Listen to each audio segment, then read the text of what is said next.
서울 창업허브와 함께하는 성공 창업 준비 매뉴얼 교육과정 26회차를 시작하겠습니다.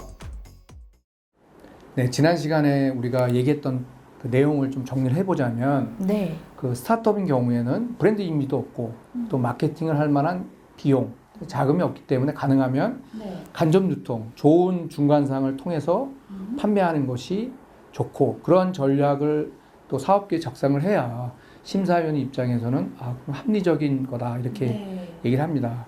그럼에도 불구하고 또 직접 유통을 하는 경우가 생깁니다. 그렇죠.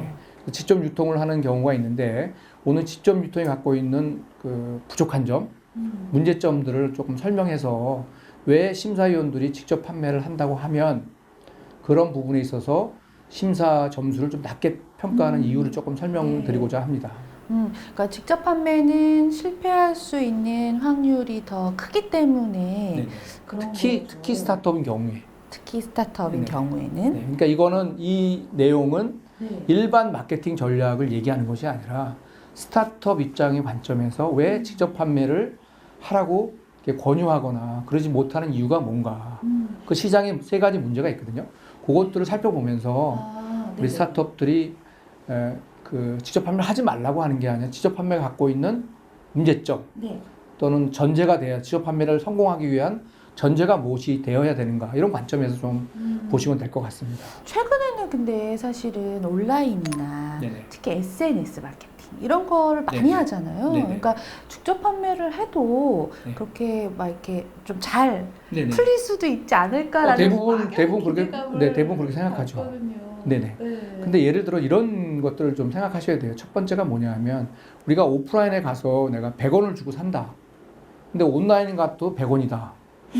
그러면 좀 사는 사람 입장에서는 좀 싸야 되지 않나, 이런 생각들 많이 하잖아요. 네, 그럼 그냥 오프라인 가서 사도 되니까요. 그죠. 그래서 일단 그 직접 판매 성공한 기업들을 보면 그 기존에 오프라인에서 판매하는 회사보다는 가격을 할인하는 폭이 큰 제품, 그런 가격 할인폭을 갖고 있는 회사들, 사실은 원가 경쟁이 좋아야죠. 예를 들어서 미국의 그 와비파커라고 하는 안경을 스타트업한 기업이 있는데요. 미국에서 안경 하나 살려면요, 한 30에서 40만 원 정도를 줘야 되는 거예요.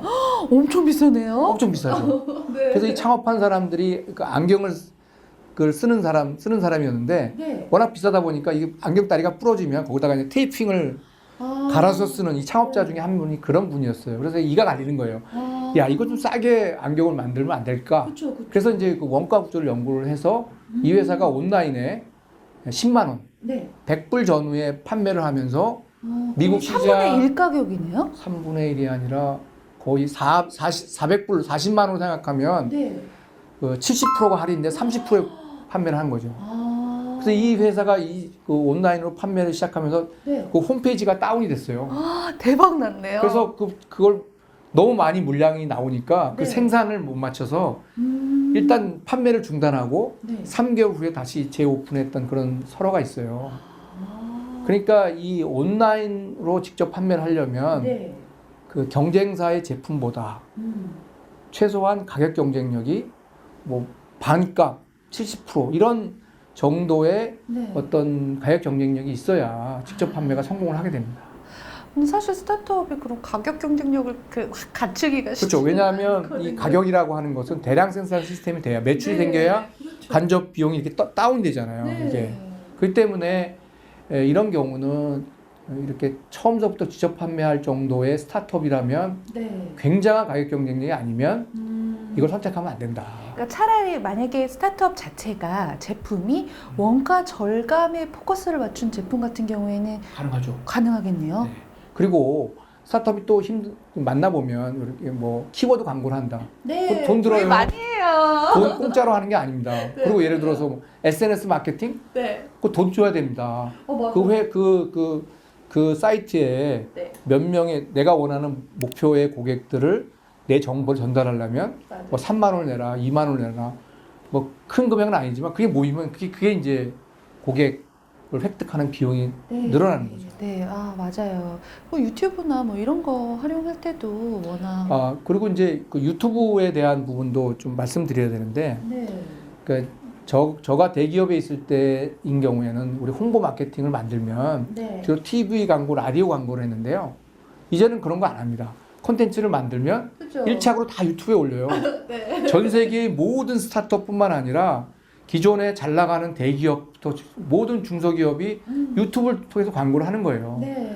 초기에 유튜브가 활성화하게 되기 10년 전이나 5년 전에 스타트업인 경우에는 획기적으로 자기네들이 집에서 뭐 3,400만 원 자기 뚝딱뚝딱 만들어가지고 그걸 유튜브에 동영상 올라가지고 그거 너무 재밌는 거야. 네. 그래서 유튜브에 뭐 막 그 홍보 광고가 그 네, 제품 광고가 막 회자가 돼 바이럴이 돼가지고 네. 제품에 동영상 도움이 됐는데 스타트업인 경우에도 네. 유튜브로 홍보 마케팅을 하더라도 도움이 됐는데 지금은 너무 많은 사람들이 거기다 홍보를 하다 보니까 맞아요. 이제는 식상한 거예요. 그 유튜브 광고도 그렇게 고객 브랜드가 이미지가 적은 스타트업인 경우에는 네. 이제 획기적인 그 유튜브의 재밌는 광고 아니면 고객들한테 접근이 오고 고객들이 조회를 안 합니다. 보질 않아요. 그렇죠. 그러니까 뭐 유튜브 광고도 사실 직접 한다 하더라도 사실은 스타트업인 경우에는 되게 쉽지 않은 거죠. 안 된다는 게 아니라 네. 그냥 어렵다는 거죠. 돈도 없고 브랜드 이미지도 없는데 유튜브 광고 올린다고 해서 많은 사람이 볼까요?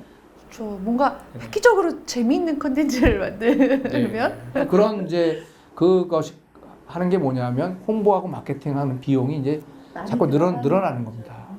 최근에 뭐 심지어 보면 아까도 했지만 뭐 우리 오픈마켓에 뭐 11분가나 뭐 이런 데 넣으려면 다 뭐 수수료 20-30% 내야 하고 홈쇼핑에도 한 30% 내야 되고 심지어는 최근에 뭐 구글 같은 경우도 네, 통행세 받잖아요. 네. 뭐 30% 내라고 하잖아요. 거기다 게임 이런 거 게임을 만든 앱 개발자들이 다 그걸 통해서 구글 네. 스토어를 통해서 이제 해외나 국내에 판매가 되는데 옛날에는 안 받던 통행세를 내겠다는 거 아닙니까? 그러니까요. 그런 직접 판매도 이제는 공짜가 아니라 그렇죠. 비용이 자꾸 드는 거예요. 그러니까 계속 결국에는 코스트가 계속 올라갈 수밖에는 없는. 네네. 그래서 스타트업인 경우에는 직접 판매를 하지 말고 가능하면 그런 게 그러니까 B2C 개인 고객을 우리 제품을 홍보하려는 비용도 자꾸 이렇게 늘어나고 그 개인들에 대한 홍보 비용을 많이 늘리려면 다 비용이 드니까 그래서 직접 판매할 경우에 B2C로 목표 고객을 잡지 말고 네. B2B 법인은 리스트업이 있잖아요. 내가 판매한 그래서 만약 직접 판매한다 하더라도 B2B를 마케팅하겠다는 그런 마케팅 플랜 채널 전략을 짜야 네. 이게 설득력이 있는 거지. 그 B2C 제품을 창업해서 마케팅하겠다. 이거는 심사님 입장에서 보면 되게 이제 어렵게 보는 거죠. 쉽지 않다. 왜? 돈이 개인 고객들하고 접근하려면 다 돈이 들어가는데요. 그렇죠. 네, 그런 관점에서 이해를 하시면 될 것 같고요. 마지막 세 번째는 뭐냐면 이제는 네. 거꾸로 고객들이 오프라인에서 살려는 어떤 방향, 그걸 보통 이제 체험에 대한 욕구가 크다 그러는데 그건 뭐 네. 밀레니엄 세대도 그렇고 지금 Z세대도 마찬가지, 또 알파 세대도 마찬가지입니다. 이 젊은 층들이 네. 체험을 되게 중요시 여겨요. 특히 이제 옷, 액세서리 이런 것들이 네. 네. 보기에는 자기한테 맞는 것 같지만 입어보면 아니거든. 아니 저도 온라인에서 옷 사면은 대부분 많이 사죠. 자주 실패해요. 그래서 뭐 우리 네. 딸 같은 경우는 샀다가 막 반품하고 네, 저도. 그래서 왜 반품할 거 왜 사냐 그랬더니 좀 맞을 줄 알고 사고 또 색깔도 또 그리고 이제 색깔도 맞아요.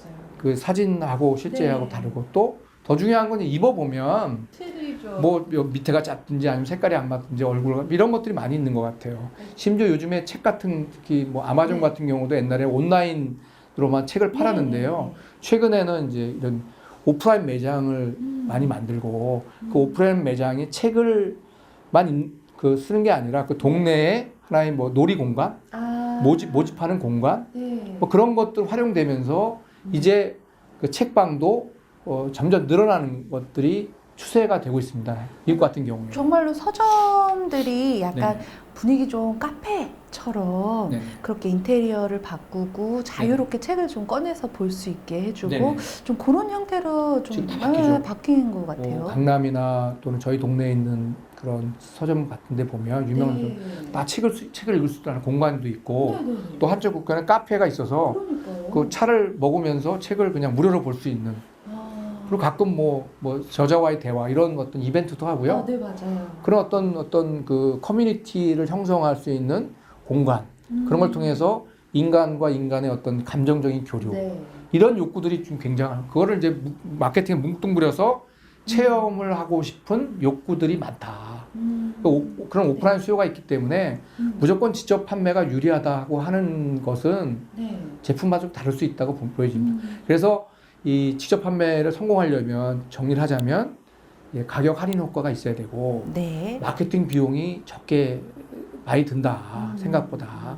그리고 세 번째는 네. 오히려 오프라인에서 인간 대 인간의 관계라든지 체험하고 싶은 욕구, 입어보고 자기의 옷에 맞는 이런 피팅에 대한 네네. 이런 것 욕구들이 생기는 것이 현재 마케팅의 흐름이기 때문에 이런 관점에서 보면 그 스타트업들이 무리하게 직접 판매, 특히 이제 B2C 대상으로 하는 네. 이런 마케팅에 있어서는 좀 어렵지 않겠느냐.